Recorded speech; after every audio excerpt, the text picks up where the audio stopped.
Au travers de cette vidéo, je vais vous présenter des idées de business à haute valeur ajoutée en Afrique pour vous permettre de vous lancer dans des domaines porteurs. Il s'agit ici de 7 business dans lesquels vous pouvez vous investir. Cette vidéo peut intéresser différentes catégories de personnes, aussi bien les frères de la diaspora comme ceux évoluant sur le continent africain. Bienvenue sur Afrique Business et Conseil, la chaîne qui vous accompagne dans votre développement. Je suis Julien Ekiri et je viens vous parler d'opportunités de business, d'investissement et d'emploi. Si vous êtes intéressé par ces sujets, je vous encourage à faire 2 choses simples. La première, c'est de vous abonner à cette chaîne en cliquant sur le bouton s'abonner en dessous de la vidéo. Et la deuxième chose, c'est s'il vous plaît, activer les notifications en appuyant sur la clochette pour ne pas rater nos prochains contenus. Le développement de notre Afrique est nécessairement lié à la mise en place de business qui vont répondre aux besoins de nos populations en leur apportant des solutions pour améliorer leurs conditions de vie quotidiennes. Comme premier business, je vais vous parler de l'agriculture. Aujourd'hui, dans l'agriculture, les secteurs porteurs sont le secteur de la viande, par exemple. Vous savez, malgré les importations importantes que nous faisons de l'Europe et de l'Amérique latine, la demande grandissante sur le marché est toujours permanente. Il faut reconnaître que nous n'arrivons toujours pas, malgré ces importations, malgré ces importantes importations, à satisfaire les besoins du marché africain. Et pour cela, vous pouvez donc regarder par exemple le secteur de la production du poulet de chair, d'accord, le lapin, les moutons, tout ce qui est production liée aux olacodes, la production des olacodes, la production d'escargots, d'accord. Et d'autres viandes beaucoup demandées sur le marché sont la viande de porc, mais également la viande de canard. Vous ne pouvez pas vous imaginer, par exemple, pendant les moments de fête en Afrique, combien le mouton peut, par exemple, coûter lors du ramadan. Les prix sont excessivement élevés et l'offre sur le marché est souvent très réduite. Donc, c'est vraiment un secteur qu'il faut regarder, le secteur de la viande. L'autre secteur qui est porteur et qui est beaucoup demandé, c'est le secteur des œufs, la production des œufs. Et là, nous pouvons parler des poules pondeuses, d'accord, pour la production des œufs, mais également les œufs de caille. Il faut savoir que les œufs de caille sont riches, mais vraiment très riches en termes d'apport nutritionnel. Et elles sont souvent beaucoup recherchées sur le marché. Se positionner sur ce secteur-là est vraiment une aubaine parce que c'est une niche qui existe, mais qui n'est quasiment pas prise. L'autre secteur très porteur que nous aimons tous, c'est le secteur des fruits et légumes. Qui n'aime pas manger les fruits et légumes? Et même aujourd'hui, il a été démontré l'importance des fruits et légumes. Il faut souligner ici que, par exemple, pour nos parents en milieu rural, d'accord, ils n'ont pas souvent ce problème-là. Ils n'ont pas de problème par rapport aux fruits et légumes. Parce que quasiment leur alimentation est faite à base de cela. Mais dans les villes, oui, on a un gros problème. On a un gros problème de disponibilité de fruits. On a un gros problème de disponibilité de légumes. C'est ce qui explique par exemple qu'en Afrique, vous allez voir que les supermarchés, donc les grosses chaînes logistiques, sont obligés d'importer des fruits et légumes, d'accord, de l'étranger. Parfois même, ce sont des fruits et légumes tropicaux. Vous allez voir dans la zone tropicale de l'Afrique centrale qu'il y a des supermarchés qui importent ces fruits-là. Ce qui est quasiment une aberration, mais ce n'est pas leur faute, c'est parce qu'il n'en existe quasiment pas sur le marché. C'est tout simplement pour dire quoi? C'est pour dire qu'il existe donc cette possibilité sur le marché de se positionner et d'avoir vraiment des sorties suffisantes. Donc, en se lançant dans ce secteur, nous sommes certains que nous aurons des preneurs. Parce que le marché, il y a une forte demande de fruits et légumes qui existe, surtout dans les grandes villes. Le deuxième business dont je vais vous parler, c'est le business de la location de véhicules. Il peut exister sous différentes formes.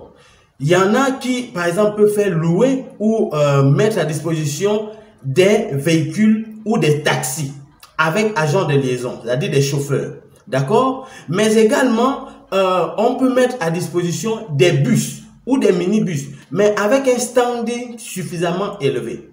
Je ne sais pas si vous êtes au courant, nous avons une sœur africaine qui est au Nigeria, qui s'est positionnée dans cela et elle, aujourd'hui, elle ne regrette pas du tout. D'accord? Mettre à disposition des véhicules de haut standing avec un agent comme chauffeur qui va les conduire durant tous les séjours. Vous savez, les hommes d'affaires, quand ils viennent dans le pays, parfois, ils n'ont pas de véhicule. Donc, c'est ce genre de services dont ils ont souvent besoin. Et je peux vous garantir que dans la majorité des pays de l'Afrique, il n'en existe quasiment pas. D'accord? À quelques exemples près. Donc, c'est une niche qui existe. Mais également, nous avons parlé des bus. Je vais prendre l'exemple ici de nos frères du Cameroun, par exemple. Nous avons vu qu'au Cameroun, les agents de voyage ont des bus de haut standing. Donc, il faut avoir des bus qui garantissent la sécurité, le confort pour vos passagers.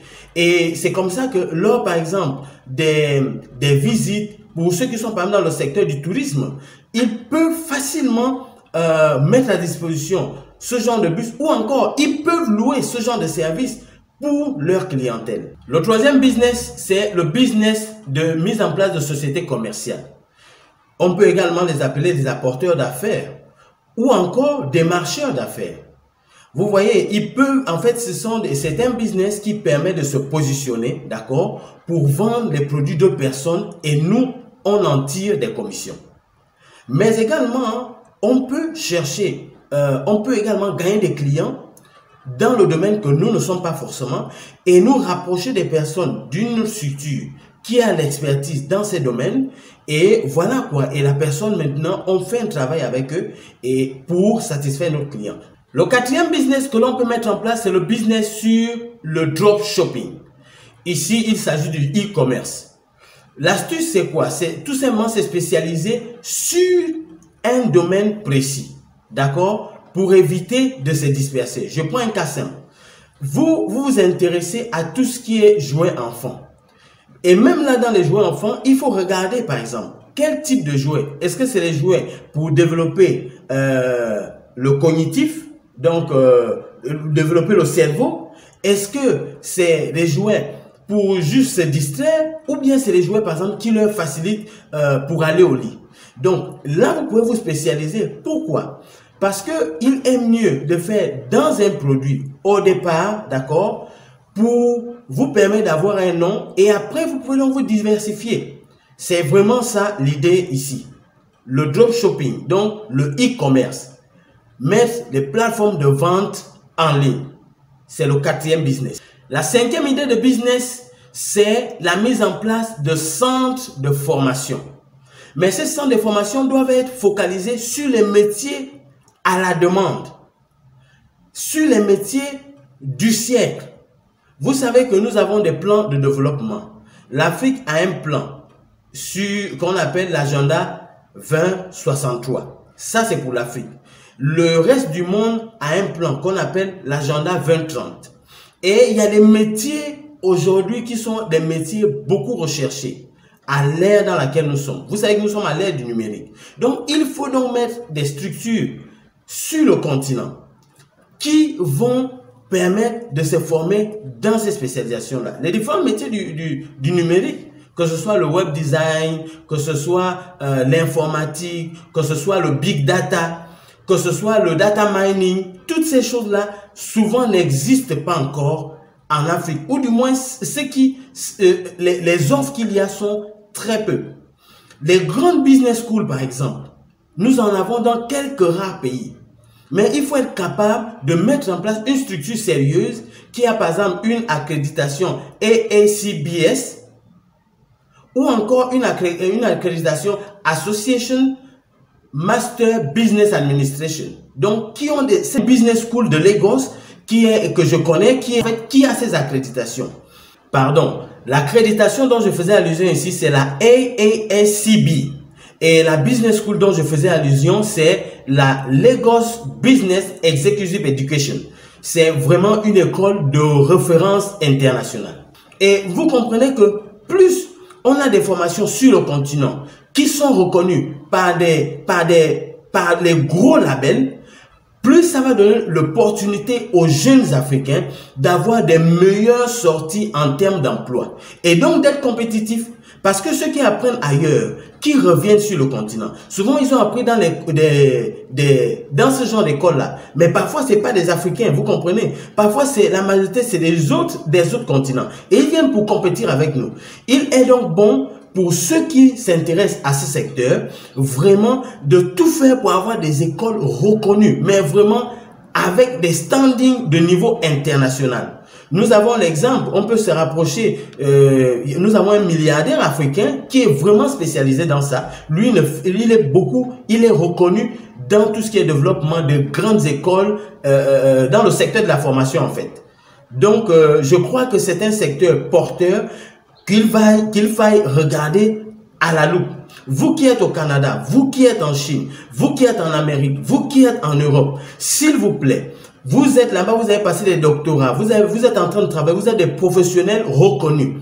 Vous pouvez travailler en collaboration avec vos différents collègues. Puisque ces écoles-là souvent ont ces accréditations, voir comment avoir ces franchises pour venir monter quelque chose en Afrique qui va respecter toutes les normes. S'il faut les audits, mais qu'ils fassent les audits. D'accord? Mais il faudrait mettre en place quelque chose de probant qui nous donne une formation de qualité pour être compétitif sur le plan international. Le 6e business, c'est le fameux business de l'immobilier. L'idée de business sur l'immobilier est très intéressante. Mais il faut reconnaître qu'il y a beaucoup d'histoires en rapport à l'Afrique par rapport à ce business-là. Nous avons beaucoup de frères, beaucoup de personnes qui nous contactent du Canada et tout pour échanger avec nous sur ces aspects. Ce matin même, nous étions en visioconférence avec des frères en Europe qui en fait voulaient des idées sur ce secteur-là. Il faut comprendre qu'il y a eu beaucoup d'arnaques. Hein? Il y a eu beaucoup d'arnaques parce que souvent on s'est lancé en envoyant de l'argent à la famille et tout le reste. Mais ici, l'objectif est vraiment de mettre en place une agence immobilière. Au début, cette agence immobilière, pour se faire un nom, d'accord, pour se faire un nom, elle va se positionner pour vendre les produits des plus grosses boîtes, d'accord, pendant un certain temps. Et dès que tu sais dire que tu as une bonne connaissance du marché, dès que tu sais dire que tu as un bon carnet d'adresses, maintenant tu te lances, vous pouvez vous lancer, l'agence peut se lancer dans ses propres projets à elle. Et vous allez voir que là, c'est plus facile parce que là, maintenant, on aura un nom dans le secteur de l'immobilier et c'est plus facile donc de vendre ce que nous faisons. Et même, ce sont des plateformes que les frères, maintenant, qui sont en Europe, qui ont subi ce genre d'arnaque là dans le passé, ou encore qui sont sceptiques, d'accord, par rapport au fait de venir investir en Afrique, ils pourront passer par ces agences et cette agence pour avoir une belle maison, par exemple. La 7e idée de business, c'est sur la mise en place des espaces gastronomiques, notamment la restauration. Par exemple, nous en avons besoin. Il n'y a pas suffisamment, d'accord, dans nos grandes villes là. Il n'y a pas suffisamment d'espace en plein air où les gens peuvent aller vraiment passer un bon temps.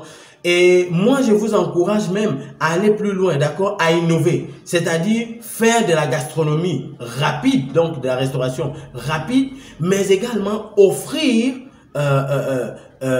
le service à domicile. J'en parlais déjà dans un précédent, je crois dans la précédente vidéo. Mais il est vraiment intéressant de voir qu'aujourd'hui, beaucoup d'Africains sont dans les cités. Et souvent, ils n'ont pas de temps. Et donc, offrir ce genre de service serait vraiment le bienvenu. Voilà quelques idées de business, les 7 idées de business que j'avais à vous présenter. Quant à vous, vous pouvez me dire maintenant, au travers des commentaires, quel est le business qui vous intéresse? Quel est le business dans lequel vous voulez vous lancer d'ici la fin de cette année? Quel est le business que vous voulez mettre en place? Nous sommes disponibles.